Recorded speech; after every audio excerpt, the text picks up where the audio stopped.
jalkaa.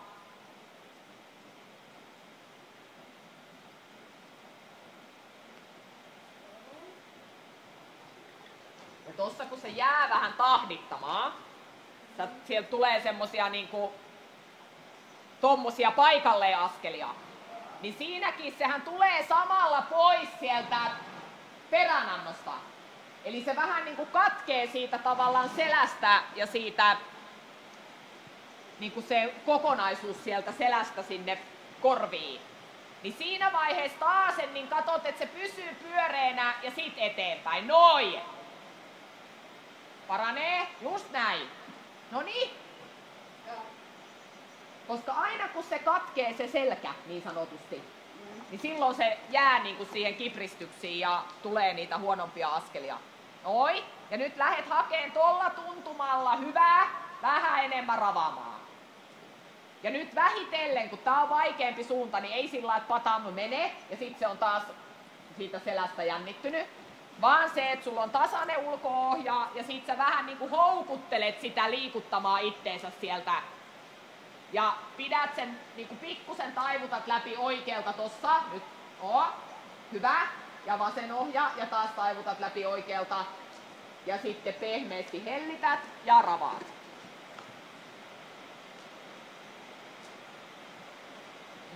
Sitten vaan rauhassa takaisin. Takaisin. Vasen lonkka ei tuu. Ja sit toi oikea takajalka on niinku ulkona. Joo, eli se tavallaan niinku, mut kun se ei niinku taivuta tavallaan sitä oikeeta kylkeä. Et sehän niinku jää se oikea takajalka vähän tänne niinku niin pois kyydistä. Mut just se, että sä saat se ensin sinne vasemmalle ohjalle pyöreäksi ja sen jälkeen sä lähet sieltä niinku vähän pyytämään sitä oikeeta takajalkaa. Se oli tossa sen pienen hetken aika hyvä. Eli koitat hakea se uudestaan, mutta sun täytyy ensin saada se tavallaan jäämään siihen vasempaan ohjaan, jotta sä voit lähteä pyytää oikeata takajalkaa. Noin. Hyvä. Hyvä. Noniin. Onks nyt paremman tuntuneen? Joo. Noin. Hyvä. Edelleen se on vähän se oikea takainen siellä pois kyydistä, mutta se on paljon parempi, et eihän me nyt saa sitä hetkessä. Hyvä. Noin, ja sitten varovasti vähän lisää ravaamaan. Ja nimenomaan niin kuin oikea jalka vähän sieltä käskee, tai jos sä voit hipasta sillä raipalla. Eli sanoo sille oikealle takajalalle, että koukistuppa vähän enemmän. Mut samalla niin kuin sinne vasemmalle ohjalle. Ja aina sieltä selän läpi, että jos hyvä. Noin, ja sit ravaa. Ravaa, ravaa, noin. Ravaa, hyvä. Se vähän putoo myös se oikean lavan päälle. Mutta ei se mitään. Parempi on näin kuitenkin jo. Ja taas tasainen tuntuma. Hyvä. No niin. Hyvä. Ja sitten taas kun se jää siihen vähän kipristymään, niin sitten uudestaan korjaat ja käsket. Hyvä. Noin. Hyvä. Noin. Nyt on taas hirveän paljon parempi. Oma oikea lonkka myöskin vähän taakse koukkuu, eli kun se työntää sitä oikeata takajalkaa sisään, niin se työntää sun lantio oikealle. Hyvä. Työntää lantio oikealle miten? No kun se tavallaan se oikea kylki putoo oikealle, niin se vie sun oikean lonkan eteen. Mut kun sä viet oikean lonkan taakse, niin sä saat myös siitä sen takajalasta kiinni. Eli vähän liiottelet sitä omaa lantion kääntymistä oikeata lonkkaa taakse koukkuun. Oikeata lonkkaa taakse koukkuun. Noin! Hyvä! Pysy siinä. Huomasit sä mitä tapahtui oikealle takajalalle? Niin. Eli kumpi vaikuttaa kumpaa? Molemmat vaikuttaa molempiin. Noniin. Nyt se oikea takajalka on siellä alla. Joo. Eli vie se oikea lonkka sinne taakse koukkuun, niin se tulee se hevosen takajalka. Hyvä! Noniin, se on ihan erinäköinen. Taas oikea lonkka taakse koukkuun, nyt putos taas sen oikea jalka. Ne on ärsyttävän herkkiä, kun sä rupeat huomaamaan. Oikea lonkka taakse koukkuun. Hyvä! Hyvä! Noniin!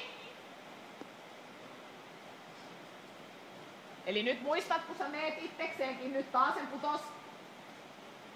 Eli enemmän käännyt niin kuin omaa oikeata lonkkaa taakse koukkuun ja sit sinne oikean reiden alle tilaa. Hyvä. Noniin. Hyvä. No taas sen, eli pikkusen siirrät niin kuin omaa painopistettä enemmän myös samalla sinne vasemmalle istuinluulle alas. Hyvä. Hyvä, Roosa. Ihan erinäköinen oli tossa taas se oikea takajalka. Nyt se taas kullahti sieltä. Eli nyt kun sä seisot, niin siinä tapahtuu näin sun oikeassa lonkassa. Ja silloin se hevonen myös niin kun ottaa se oikean takajalan tänne. Mut sit kun sä sait itses kääntyä näin, niin se vetäs sen oikean takajalan sinne alle. Joo. Oota saanko mä seisoa tuolilla sen vielä? Nyt mä vien sulta taas jakkara. Ja se, että onko se sitten, se voi olla, se hevonen vetää sama kuin se on.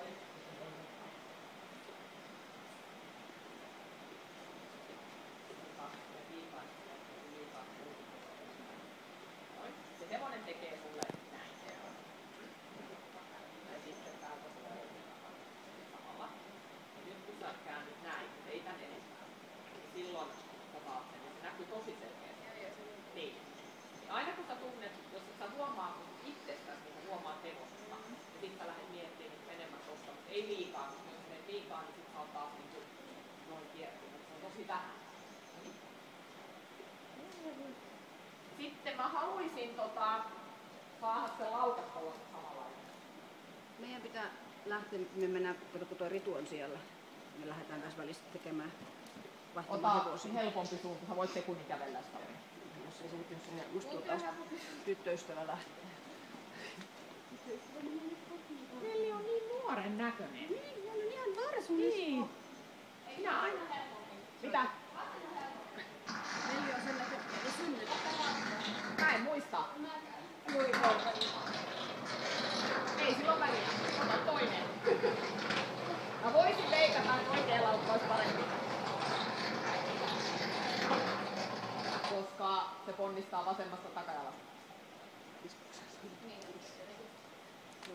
Useastihan se on niin, että jos ravi on vaikeampi oikealle, niin laukka on parempi oikealle. Ei kun siis jos ravi on huonompi, niin laukka on parempi. Taas se käynti.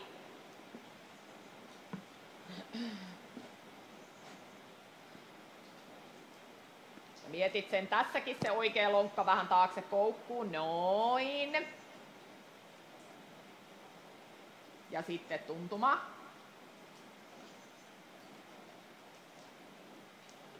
Eli se mistä sä aloitit. Ja mitä enemmän sä niin kuin teet tätä työtä, niin sen aikaisemmin ja nopeammin se rupeaa tulee.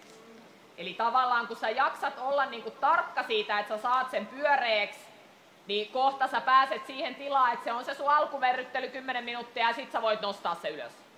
Noin. Koska nyt se niinku liikkuu ihan toisen näköisesti, mitä se on niinku musta liikkunut.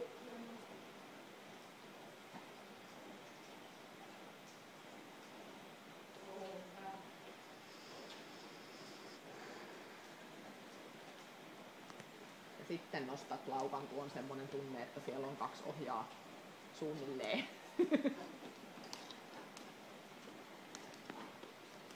se oikein takajalka näy käynnissäkin melkein? Näkyy. Noin.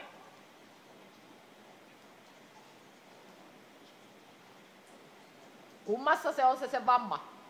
Vasen. Joo.